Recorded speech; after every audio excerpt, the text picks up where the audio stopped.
What's the buzz with foreclosures? Reports say that we are up year over year with the amount of foreclosures in the real estate market. So what's the latest? Keri White, real estate agent in beautiful Los Angeles, and here on Keri TV, we are breaking down what exactly to expect.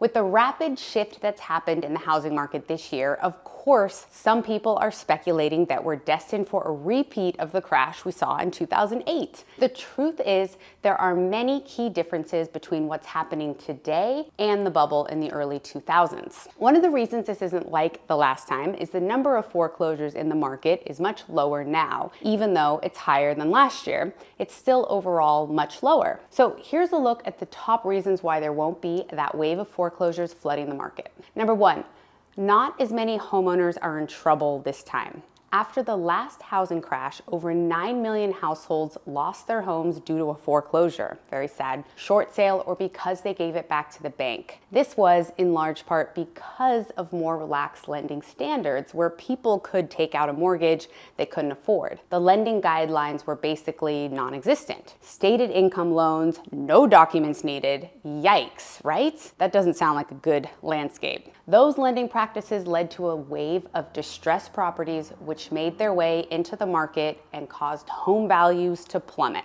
This is not the case today. Have you applied for a loan or purchase recently? The revised lending standards are totally different and a lot more stringent. Buyers today are more qualified than ever, and the majority of transactions are happening with over 20% down. Actually, 30% of transactions in Los Angeles were cash alone. As a result, there are fewer homeowners who are behind on their mortgages. Vice President of Industry Analysis at the Mortgage Bankers Association, I love the MBA, quotes, "For the second quarter in a row, the mortgage delinquency rate fell to its lowest level since MBA's survey began in 1979, declining 3.45%. Foreclosure starts and loans in the process of foreclosure also dropped in the third quarter to levels further below the historical averages. So even though we're up year over year, we are far lower than ever for the amount of foreclosures in the United States." Before we get to point number two, if you're watching this, let me know your thoughts, share with a friend. We are local here in Los Angeles and we love hearing from new clients. And we love your feedback. Point number two, there have been fewer foreclosures over the last 2 years because while you may have seen recent stories about the number of foreclosures rising, the context is so important. So during the pandemic, many homeowners were able to pause their mortgage payments using the forbearance program. I'm sure that rings a bell. The program gave homeowners facing difficulties extra time to get their finances in order and in many cases work out a plan with their lender. So due to that, everybody was talking about all the foreclosures that would hit the market when that program was over, which actually never happened. Data from the New York Fed shows that there are still fewer foreclosures happening today than before the pandemic. That means while there are more foreclosures now compared to last year when foreclosures were paused, which is why they were lower, the number is still well below what the housing market has seen in a more typical year, like 2017 to 2019. How many more times will I say foreclosure in this video? Take a drink. Just kidding. What's the big takeaway? Don't let a headline in the news mislead you. While foreclosures are up year over year, historical context is essential to understanding the full picture.